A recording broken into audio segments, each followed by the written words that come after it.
There's one reason why Juventus bought Cristiano Ronaldo, and he did exactly that last Tuesday and propelled them to the next round of the Champions League.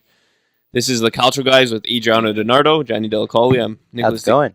I'm Nicholas DiGiovanni. How are you, Gianni? I'm good. You missed last week's episode. Yeah, unfortunately, I had work to attend, so unfortunately I couldn't be on the show. But, not a good enough excuse. No. Trust me, I had a lot to say after 2 weeks ago what happened with both Roma and Napoli, so it wasn't a good week for me. But it kind of... No, actually, no, let's not talk about Roma, but Napoli kind of recovered. You missed last week's show when we had someone from Roma Club New York, Giovanni from Roma Club New York, talk about, Di Francesco. Yep. You were telling me before, Gianni, we're gonna, we'll start a bit by that. Just 2 minutes. Do you have a rant? Do you have anything to say about Di Francesco's firing? The best description I can give of Di Francesco, it was a description that I heard for a hockey coach from a while ago, is that he was like a firework. He had his one rise to the top, a big explosion, and then it was just trickling down from there. The rise to the top and the big explosion was beating Barcelona and making it to the semifinals of Champions League, something that Roma's never done before. And then after that, it was a downward trickle effect. And we saw it with the team. I can't really put the full blame on him. I feel like as if just the management team themselves dropped the ball a lot. A lot of key players were sold. As much as it got them Zaniolo, I think letting go of Yan Golan was not the right decision to make. The mid has been crippled hard, and then you get guys like Nzonzi, who's okay, but he was there to mitigate De Rossi's playing time, because you mentioned Ronaldo before. Nzonzi was there to mitigate De Rossi's playing time, but he's not there to be your rock on the mid. And then the defense itself, as we talked about it week in and week out, where the needs were never addressed. So another coach that was kind of on the hot seat, Massimiliano Allegri, Max Allegri. Yeah. Last week was actually San Massimiliano in Italy, and today is San Giuseppe, by the way. So I hope you guys ate your zeppoli today. I gave up sweets for Lent, so unfortunately I do not have a zeppoli yet. Oh, wow. I'm going to have to wait for Lent to be over, and then I could have it. So we're going to have Davide Parisi call in all the way from Italy later on in the show to talk about Ronaldo and the financial impact that he's had on Juventus. But, seeing that 3-0 win, which was a tactical masterclass from Allegri, do you think he's off the hot seat now? That's up for debate. I think no matter win or lose Champions League this year, I personally don't see him sticking around. I don't know. I just don't see it. If he does win it and he does stay, I mean, so be it. But personally, I don't see him sticking with the team, win or lose the Champions League. So that's how I see it. I don't know about you, Johnny, but he's going to go down as probably the winning. I think he is already the winningest coach in Juventus history. But big thing, I don't know about that. But no, I have to see his record. But it's because of his longevity that he has all this, and it's just at this point, it's like, well, we're used to him, so why do we have to? Like, they don't question him, but he should be questioning because, like I said, yeah, sure, they won 3-0, but can we fully say, was it Allegri that made them win 3-0, or was it like Ronaldo being, I'm a proven winner, I know what it takes to get this win, and he got those goals. Yeah. Well, also, I think it's the tactics that helped. You saw right away, the way Juventus played was so different from the first leg. In the first leg, they really sat back. They didn't play well. And second leg, they actually came out and pressed right away. Yeah. And when they got that second goal, I told you, Adriano, they can't sit back because in the past, they've sat back once they tied a quarterfinals round of 16 draw. Yeah. They did it last year against Real Madrid. Yeah. They did it against Bayern.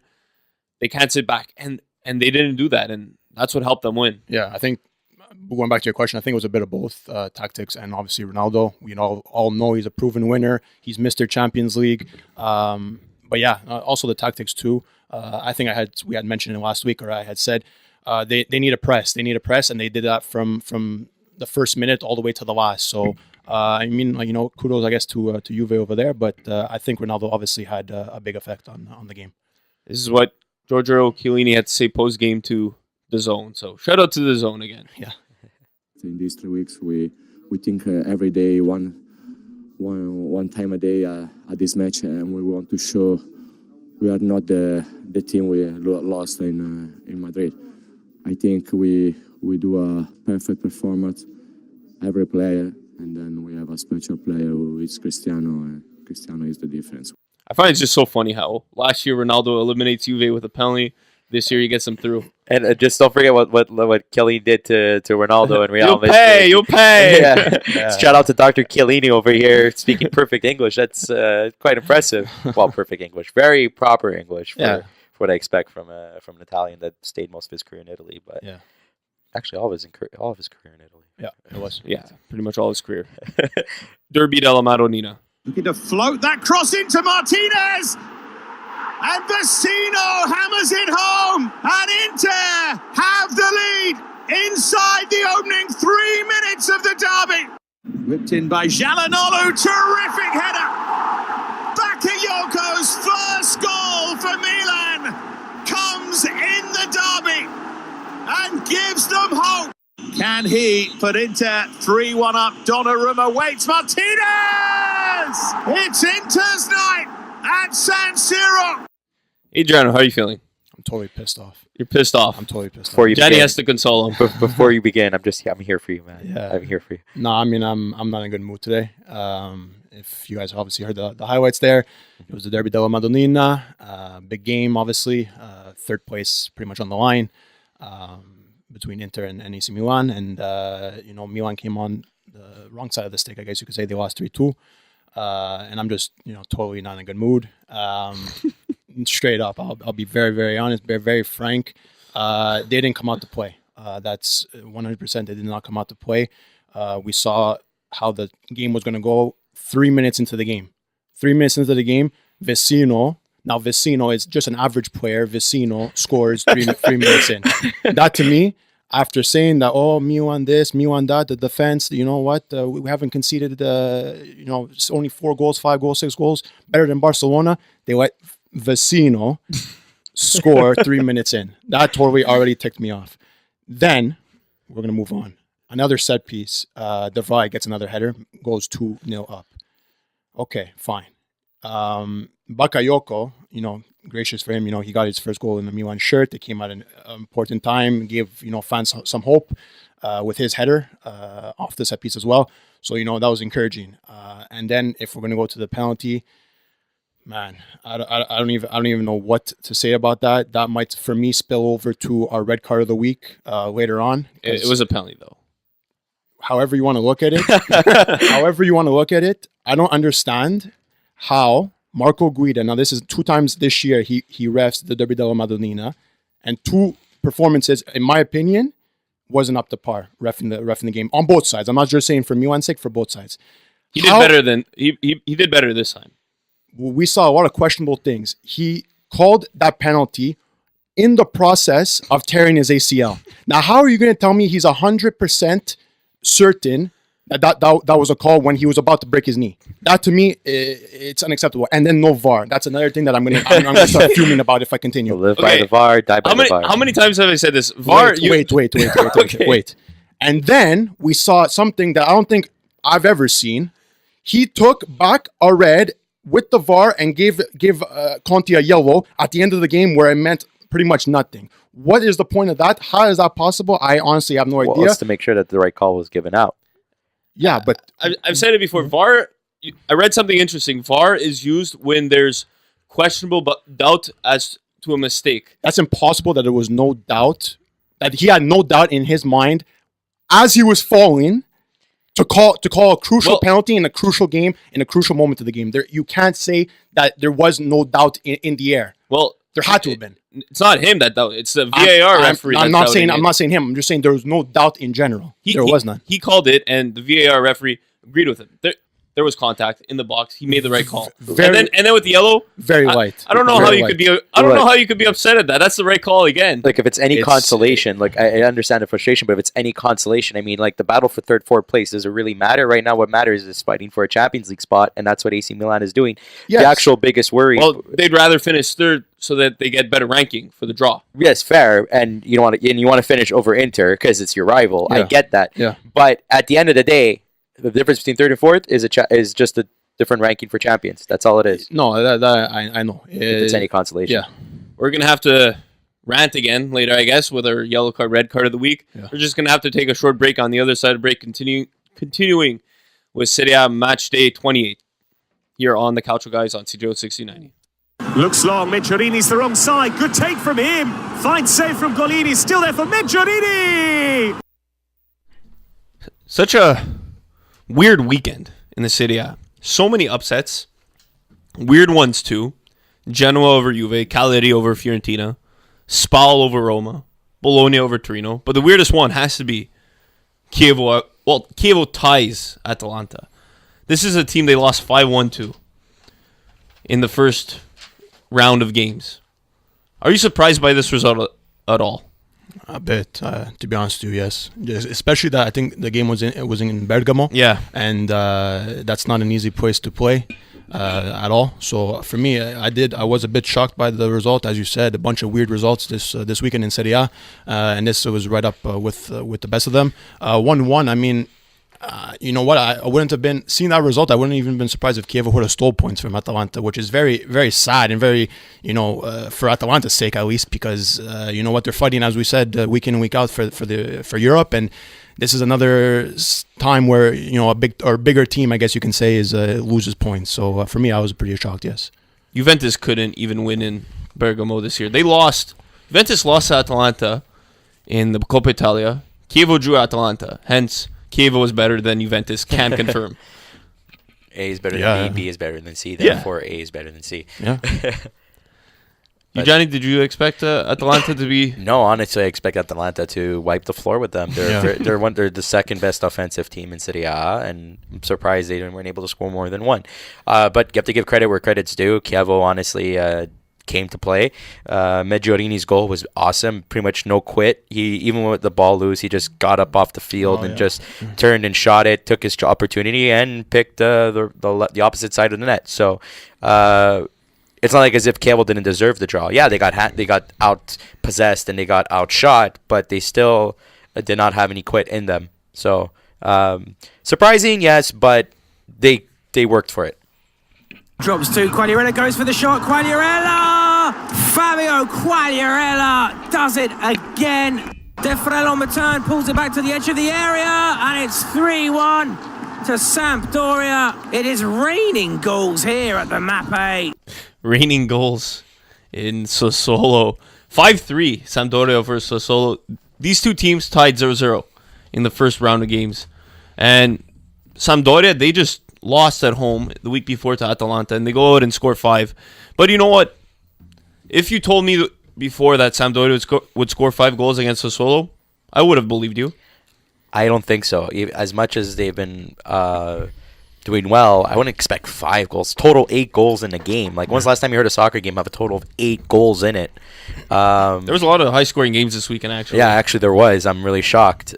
For a league known to be very solid all-around defensive style type of league, everyone's all really opened up right now.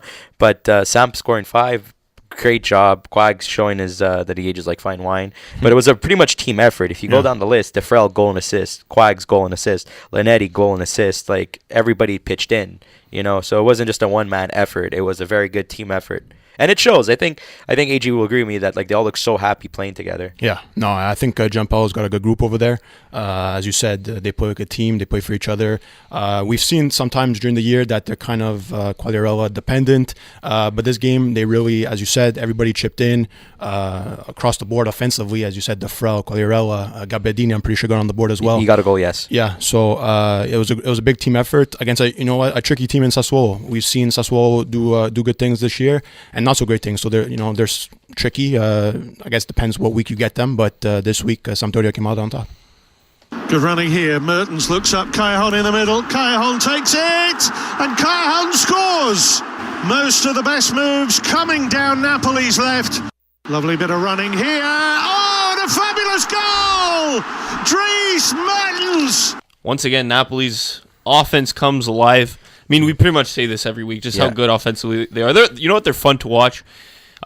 They lost, actually, in the Europa League last Thursday, but they ended up winning by differential. Adam Younes scored his first goal for Napoli. I think in his second game. I mean, he was pretty much injured on and off, coming from Ajax. Are you excited about this kid if he continues to stay healthy? Well, if he continues to stay healthy, then yes. But he's got a lot of people to fight against for his spot. You know, it's a top heavy team, Napoli. When I say top heavy, is that their abundance and the upper mid and forward position. They could put a team A, a team B, and a team C. First off, I just want to say my love for Mertens will always go on, because that guy is phenomenal, and he showed why on the right side he's a deadly player. 1 goal, 2 assists this week. Yes, exactly. But even we talked about Sampdoria having different scorers. Even Napoli, Younes, Callejon, Milik, Mertens, all the strikers got involved. So that's what I'm saying. Napoli's got that offensive firepower. So if Younes really wants to step up, by all means, I hope he does. It'll be nice to see some competitiveness, but he's got a lot of big names to go up against. Yeah, I would absolutely agree. We all know that Napoli has a dominant offense. Going back on Younes there, he's another guy like even Unas. He just kind of now started to emerge a bit with a top-heavy offense that Napoli does have. So I do agree with Johnny that it's going to be hard for him to get in. We haven't really heard his name at all, pretty much, or I haven't at least. And it's going to be tough to get in there. But if they want to continue on this path in multiple competitions throughout the year, they're going to need that depth. They're going to need that depth all over, and I think Younes can definitely help that department. You know what? I like you said, I think it's just depth. Yeah. And when you have a guy who could come on and score, that's just huge, especially when your starters are scoring too. Milinkovic-Savic, Correa, the shot from Luis Alberto! Goal number 3! So quickly, before we do our yellow card, red card, and MVP of the week, Lazio beats Parma 4-1. Luis Alberto pretty much comes out of the woodwork, has a game and a half for himself. If you could describe Lazio's offense in one word, what would it be? Oh my God. Resurging. Resurging is probably what I would give them. We've seen them pull out games like this, and then we've seen games where they put on a total snooze fest. So, but as of late, they've been really pushing. They've been having. There were some games in recent history that they got disappointing results, but we see these stellar performances offensively every once in a while from them, and we know that they're capable of scoring goals. No, they are indeed. I mean, I would say when on form, they're clinical. They have a clinical finisher in Immobile. When he's there, when he's not there, we've seen Caicedo show up this year. Milinkovic-Savic from the mid. Luis Alberto, he's a good player. Again, when he's on his game. If these players are not on their game, you know what? We've seen it in this season that they can't finish or they can't produce anything. So when on form and when on their game, I think they're clinical. Yeah, Immobile wasn't even there that game. Exactly. So he wasn't even on the bench. Exactly. So it shows you that, you know what, they have some sort of depth. But my problem with them is that they're not always consistent. But if they can stay consistent, I think they're pretty clinical. One word I would say is expected. You know, when you have Luis Alberto, Milinkovic-Savic, you got Correa, Caicedo, he's doing a good enough job. When you have Immobile in the lineup too, you expect an offense that good. Let's go MVP of the week. MVP of the week? I'm going with GS Mertens. Mertens? My boy, a goal, 2 assists. Yeah, I think he's a consensus player of the week. But, you know, we each got to give our own. Yeah. You want me to go or you want to go? I'll go. I'll go with Quagliarella. Quagliarella? Actually, wait, I wrote it down. I think that was one of your options. I wrote down 3 players. Mertens, Quags, and somebody else. I'm going to go with Defrel. Defrel? Because I think he had a goal and an assist, or goal 2 assists, something like that. A goal and an assist, I believe. A goal and assist. We give a lot of MVP of the week to Quagliarella, so let's give it to his teammate Defrel this time. Yeah, for me, I'm going for a defender. I'm going to go with Izzo. He got another goal on the weekend. I know that it was in a losing effort against Bologna, I believe, but this guy's been crazy on form. He's been scoring goals. I think he has like about 4 or 5 goals on the year, which is pretty good for a central defender.